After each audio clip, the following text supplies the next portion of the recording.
Պարոն Փաշինյան, նախ Շուշանգյալի մասին։ Տեսեք, դուք վերցրել եք ձայնագրությունի, քննչականի եւ ենթադրյալ կաշառքի գործի հետ կապված, միայն անդրադառնում եք մի հայտարարության, մի ցիտատի վրա եւ դա տեղայնացնում եք ամբողջ ձեր նշած ընդդիմադիր ուժերի վրա։ Ենթադրենք ձեր կողմնակիցներից մեկը եւ կա այդպիսի փաստ 10-րդական ձեր աջակիցը մի այդպիսի հայտարարություն է անում։ Կարող ենք մենք դա տեղայնացնել նաև ամբողջ քաղաքացիական պայմանագրի վրա եւ ընդդիմությունը կարող է իրեն իրավունք վերապահել եւ ասել, որ քաղաքացիական պայմանագիրը ամբողջությամբ այսպես է վերաբերվում հասարակությանը։ Դա ընդունելի տարբերակ է, այս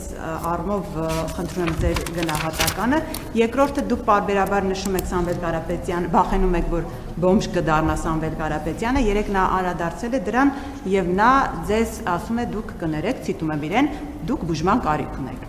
Եվ երրորդ հիմնական հարցը ձեր խաղաղության օրակարգի մասին եմ ուզում խոսեք,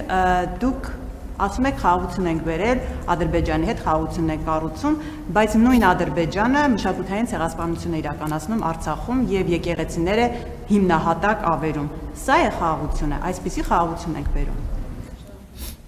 Գիտեք, եթե որևէ ԿՊԱ-կան նման արտահայտություն անի եւ մենք նրան իմանանք եւ համապատասխան միջոցներ չձեռնարկենք եւ չդատապարտենք հրապարակային եւ կարգապահական վարույթ չհարուցենք, այո, դուք կարող եք ասել։ Սրա մասին է խոսքը։ Եվ սրա մասին կարա տեղի ունենա, բայց մենք կուսակցությունը դիրքորոշում արտահայտում է դրա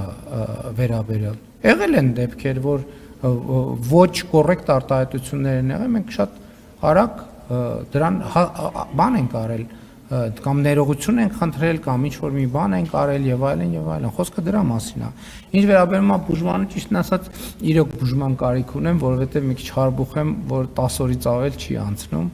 այնպես որ շնորհակալ եմ իմ առողջական վիճակով այդպես հետաքրքրվելու համար։ Վերջին հարցը ես ինչ եմ գրել։ Էլ ինչ։ Հա, խաղաղության մասին գիտեք, էլի հետեւյալն եմ ուզում ասել։ Այդ հարցերին պատասխանելիս, գիտեք ինչու՞մն է դժվարությունը, այդ հարցերին պատասխանելիս, որովհետև մենք պետք է մտնենք դաշտեր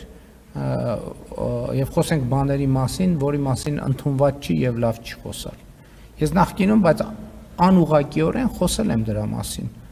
Ասել եմ, որ մենք պետք է նկատենք, որ տարածաշրջանում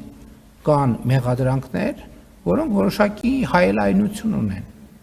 Մենք ենք մեղադրում, մեզ են մեղադրում, մեզ են մեղադրում, մենք ենք մեղադրում, մենք ենք մեղադրում, մեզ են մեղադրում, եւ այլն, եւ դուք համոզված եք, չէ՞, որ ասում եք 100%-անոց ճշմարտություն։ Մենք համոզված ենք, որ ասում ենք 100%-անոց ճշմարտություն։ Այն մյուս կողմն էլ է, ասողը համոզված է, որ ասում է 100% ճշմարտություն։ Եվ խնդիրը հետեւյալն է, որ այդ տրամաբանությանը պետք է մի օր կանգ առնել, պետք է վերջ տալ դրան։ Եվ այստեղ է, որ տարածքային ամբողջականության եւ ինքնիշխանության ճանաչումը դառնում է առանցքային գործոն։ Հակառակ դեպքում այդ process-ը կարա գնա հավերժ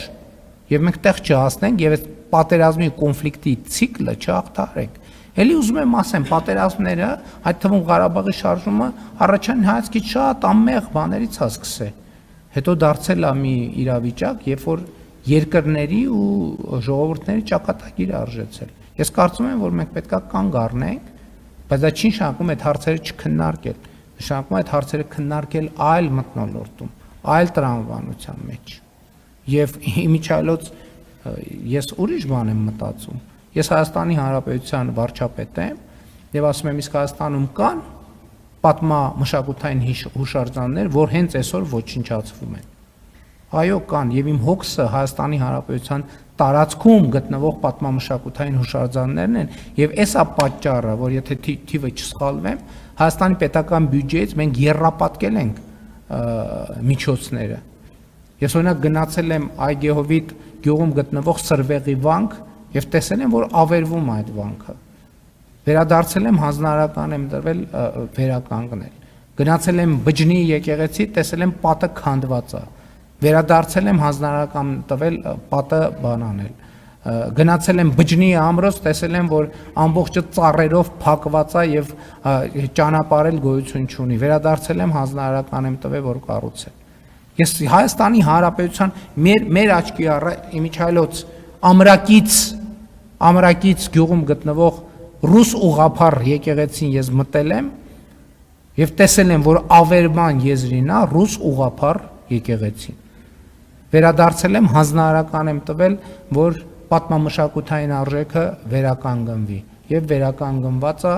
ուրախ եմ, հույս ունեմ այն օր չհասցրեցինք մտնել, առաջիկա մի առիթով կգնանք եւ կտեսնենք ինչա վերականգնման արդյունքը։